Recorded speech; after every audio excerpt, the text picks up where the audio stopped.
நம்முடைய கர்த்தரும் இரட்சகருமாகிய இயேசு கிறிஸ்துவின் நாமத்தினால் உங்களுக்கு வாழ்த்துதலை தெரிவித்துக் கொள்கிறேன்.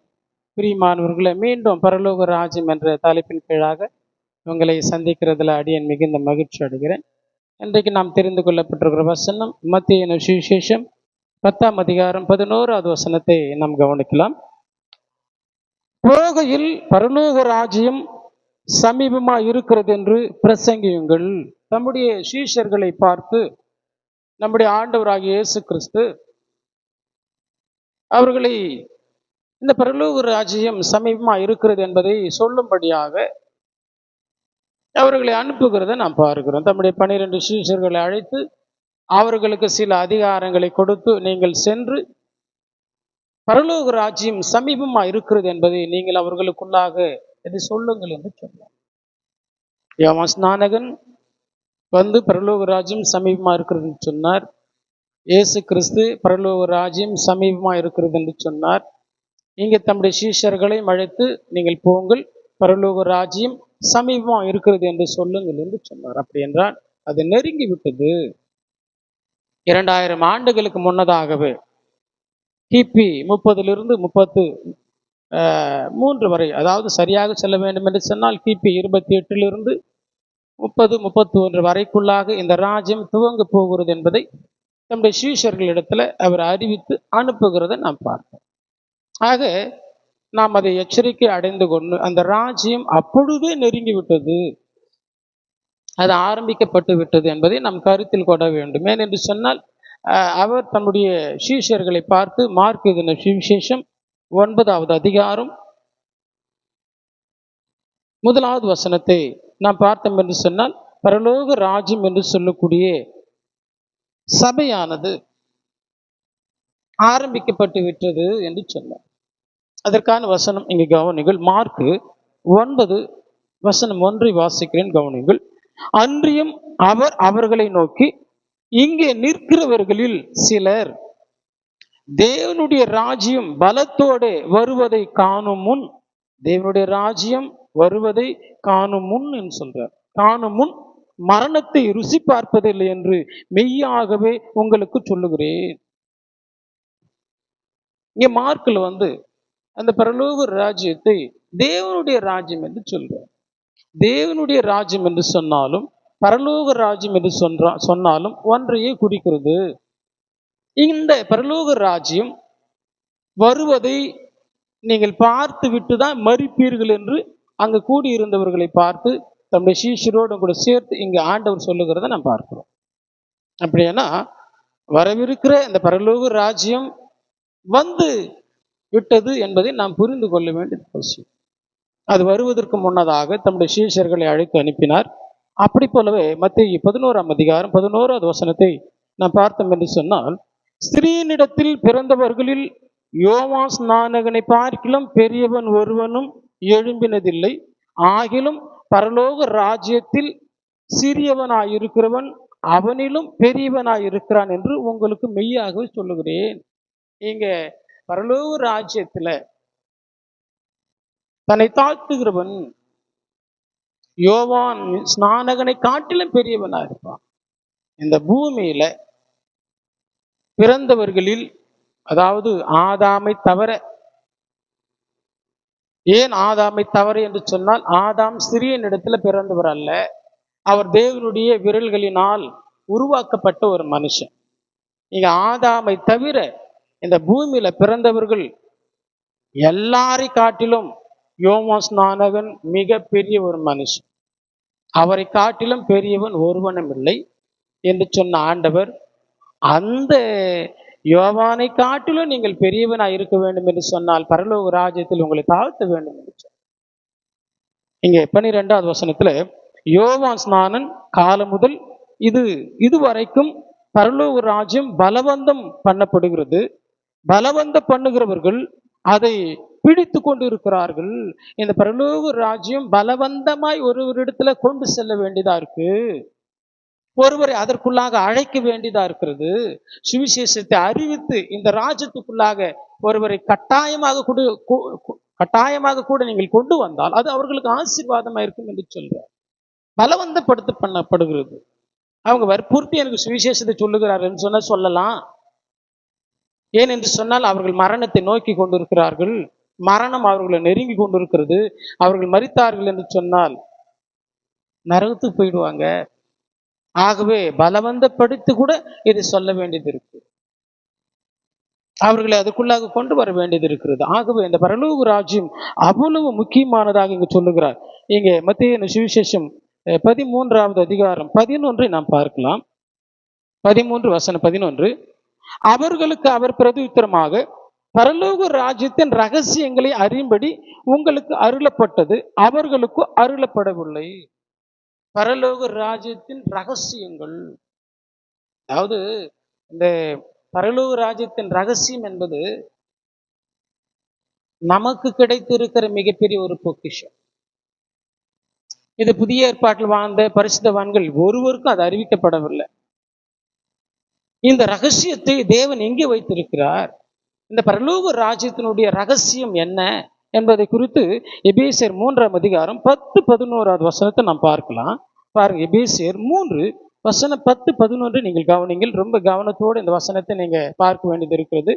பாருங்கள், உன்னதங்களில் உள்ள துரைத்தனங்களுக்கும் அதிகாரங்களுக்கும் அவருடைய அனந்த ஞானமானது, அவருடைய என்று சொன்னா தேவனுடைய அனந்த ஞானமானது சபையின் மூலமா இப்போது தெரிய வரும் பொருட்டு, அவருடைய ஞானம், அந்த ரகசியம் என்ன என்பது இப்போது சபையின் மூலமாக தெரிய வரும். ஒரு சிலர் சொல்லுவாங்க, நான் ஆண்டவரை நினைக்கிறேன், எப்போதும் அவர் நினைவாக தான் இருக்கிறேன், சபைக்கு வருவதற்கு நேரம் இல்லை, ரட்சிக்கப்படுவதற்கு எனக்கு விருப்பம் இல்லை, ஆனாலும் அந்த ஆண்டவர் நான் நேசிக்கிறேன், விசுவாசிக்கிறேன் என்று சொல்வார்கள். அது அப்படி இல்லை.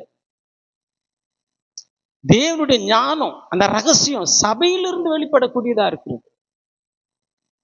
அதுவும் உன்னதங்களில் உள்ள துரைத்தனங்களுக்கும் அதிகாரங்களுக்கும் அவருடைய அனந்த ஞானமானது சபையின் மூலமா இப்போது தெரிய வரும் பொருட்டாக, இயேசு கிறிஸ்துவை கொண்டு எல்லாவற்றையும் சிருஷ்டித்த தேவனுக்குள்ளே ஆதி காலம் முதல் மறைந்திருந்த ரகசியத்தினுடைய ஐக்கியம் என்னதென்று எல்லாருக்கும் வெளிப்படையாக காண்பிக்கிறதற்கு இந்த கிருபை எனக்கு அளிக்கப்பட்டிருக்கிறது. ஆதி காலம் முதல் மறைத்து வைக்கப்பட்டிருந்த ரகசியம் இந்த சபை, இந்த பரலோக ராஜ்யம், விசேஷமா இந்த பரலோக ராஜ்யத்துக்குள்ளாக வரக்கூடிய சுவிசேஷம், அது ரகசியமா இருந்தது, மறைத்து வைக்கப்பட்டிருந்தது. அதை குறித்து அறிவிக்கும் பொருட்டான அந்த கிருபை எனக்கு கிடைக்கப்பட்டிருக்கிறது என்று இங்க பவுல் சொல்லுகிறத நாம் பார்க்கிறோம். துரைத்தனங்கள் அதிகாரங்கள் எல்லாம் இயேசு கிறிஸ்துவுக்குள் அது அடங்கி இருக்கிறது. வானத்திலும் பூமியிலும் சகல அதிகாரம் அவருக்கு கொடுக்கப்பட்டிருக்கிறது. இப்படி இந்த பரலோக ராஜ்யம் அவ்வளவு வெளியேறப்பட்டது. அதை நாம் பிடித்து கொள்ள வேண்டும், அதை நாம் பற்றிக்கொள்ள வேண்டும்.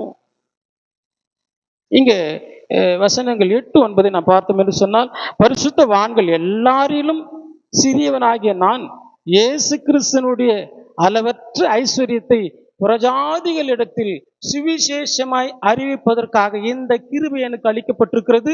தேவன் தன்னுடைய கர்த்தராகிய இயேசு கிறிஸ்துக்குள் கொண்டிருந்த அனாதி தீர்மானத்தின்படியே இந்த பரலோக ராஜ்யம் தேவனுடைய அனாதி தீர்மானத்தில் இருந்தது.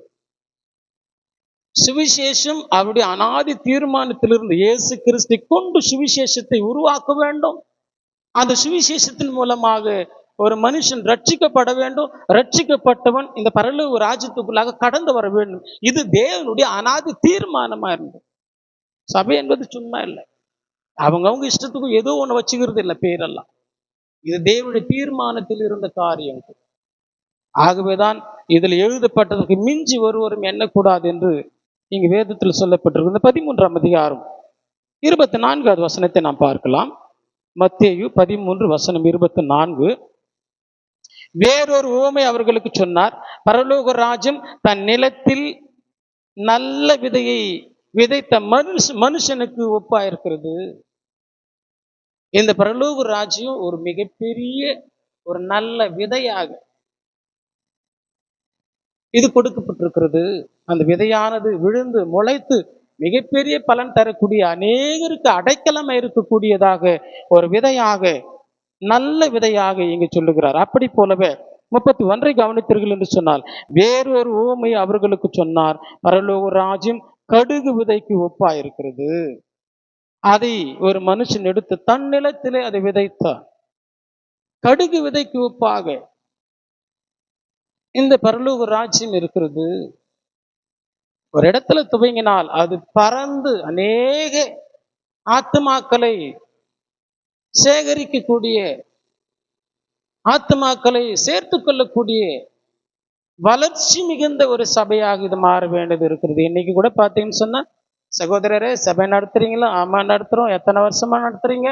நடத்துறோம், ஒரு 10-15 வருஷமா. ஓகே, எவ்வளவு விசுவாசிகள் அங்கே வந்து இருக்கிறார்கள் கேட்டா, ஒரு 10 பேர் 15 பேர் இருப்பாங்க. அப்படின்னா அது தேவனுடைய தீர்மானத்தின்படி அதற்காக பாடுபட்டு உழைக்கக்கூடிய எண்ணங்கள் அந்த மனுஷன் இடத்துல இல்லைன்னார். அவர்கள் தங்களுடைய தாளந்துகளை மண்ணில போட்டு புதைத்து வைத்திருக்கிறார்கள் என்றார். இந்த பரலோக ராஜ்யத்துக்கான காரியங்களை துரிதமாய் அறிவிக்க வேண்டும், பலவந்தப்படுத்த வேண்டும், அநேகர் சேர்க்க வேண்டும். கர்த்தருடைய நாள் சமீபித்து வருகிறபடியினால் அந்த நாளுக்கு ஆயத்தமாக்க வேண்டும் எல்லாருமே. ஆகும் என் பிரியமானவர்களே, அது வளர்ந்து ஓங்கி பெரிதளவு பரவ வேண்டியதா இருக்கிறது. விதை என்று சொன்னால் அது சாதாரணமானதல்ல. ஓடும்போது சின்ன விதையாக இருக்கும், அது வளரும்போது ஒரு சின்ன செடியாக முளைக்கும். அது வளர்ந்து கனி தரக்கூடிய நாட்களில் பார்த்தீங்கன்னு சொன்னா அது பறந்து விரிந்து இருக்கும். அப்படி இந்த பரலோக ராஜ்யம் பறந்து விரிந்து இருக்க வேண்டியதா இருக்கிறது. 33வது வசனத்தை நாம் வாசித்தோம் என்று சொன்னால், வேறொரு உவமை அவர்களுக்கு சொன்னார். பரலோக ராஜ்யம் புளித்த மாவுக்கு ஒப்பா இருக்கிறது. அதை ஒரு சிறு எடுத்து முழுவதையும் புளிக்கும் வரைக்கும் 3 படி மாவிலே அடக்கி வைத்தால், பரலோக ராஜ்யம் புளித்த மாவுக்கு ஒப்பா இருக்கு. 3 படி மாவுல கொஞ்சம் புளித்த மாவை கலந்தோம் என்று சொன்னால் அந்த 3 படி மாவும் புளித்து போகும், ஸ்ப்ரெட் ஆயிடும். நம்முடைய பாஷையில நமக்கு அறிமுகமானது ஒரு 3 லிட்டர் 4 லிட்டர் பால் வாங்கினோம் என்று சொன்னால் அதுல கொஞ்சம் பெரமோரோ புறமோரோ சொல்லுவாங்க இல்லையா, அதை கொஞ்சம் ஊத்தினா அந்த பால் முழுவதும் தயிராக மாறி போயிடும். அப்படி இந்த பரலோக ராஜ்யம் பறந்து விரிந்து அது எங்கே ஆரம்பிக்கப்படுகிறதோ அந்த இடத்துல அது பரவ வேண்டியதா இருக்கு. அதற்காக பாடப்பட வேண்டியதா இருக்கு. இது இயேசு கிறிஸ்துவ ராஜ்யமா இருக்கு. ராஜ்யம் அநேக ஜனங்களால் கொண்டு இருக்க வேண்டும். மக்களுடைய திரட்சி ராஜாவினுடைய புகழ்ச்சி என்று நாம் பார்க்கிறோம் நீதிமொழிகளில். ஜன திரட்சி ராஜாவின் புகழ்ச்சி. நம்முடைய ராஜாவுக்கு நாம் ஆட்களை சேர்க்க வேண்டியது இருக்கிறது. நம்முடைய ராஜா ஆளுகை செய்கிறார். அவர் ஆளுகை செய்யக்கூடிய இடம் பரலோக ராஜ்யமா இருக்கிறது. அதுல நீங்களும் நானும் ஆளுகை செய்து கொண்டிருக்கிறோம். இந்த சுவிசேஷத்தை அறிவித்து அநேகரை இந்த பரலோக ராஜ்யத்துக்குள்ளாக கொண்டு வரக்கூடிய கடமை நம்ம இடத்துல இருக்கு. அதை புரிந்து கொண்டு இந்த பரலோக ராஜ்யம் என்பது பூமியில் இருக்கிறது. இயேசு கிறிஸ்து அதற்கு ராஜாவா இருக்கிறார். தேவன் பரலோகத்தில் இருக்கிறார். ஆக பரலோகம் வேறு, பரலோக ராஜ்யம் வேறு என்பதை நீங்கள் புரிந்து கொள்ளுங்கள். அதற்குள்ளாக தான் நீங்கள் இருக்கிறீர்கள் என்பதை மறந்து விட வேண்டாம். வேகமாக துரிதமாக இந்த ராஜ்யத்தின் சுவிசேஷத்தை எல்லாருக்கும் கொண்டு செல்லுங்கள். அவருடைய ஞானம் அறிவு எல்லாம் சபையின் மூலமாய் விளங்கக்கூடியதா இருக்கிறது. ராஜ்யமே சபை என்பதை நீங்கள் உணர்ந்து கொள்ள வேண்டும். மீண்டும் இன்னொரு சந்தர்ப்பத்தில் நாம் அதை சந்திப்போம். இந்த பரலோக ராஜ்யம் என்பதை மீண்டும் தொடர்ந்து நாம் பார்க்கலாம். அநேக காரியங்களை தேவன் நமக்கு வெளிப்படுத்த வல்லவராக இருக்கிறார். பொறுமையை கேட்ட உங்களை தேவன் தாமே ஆசீர்வதிப்பாராக.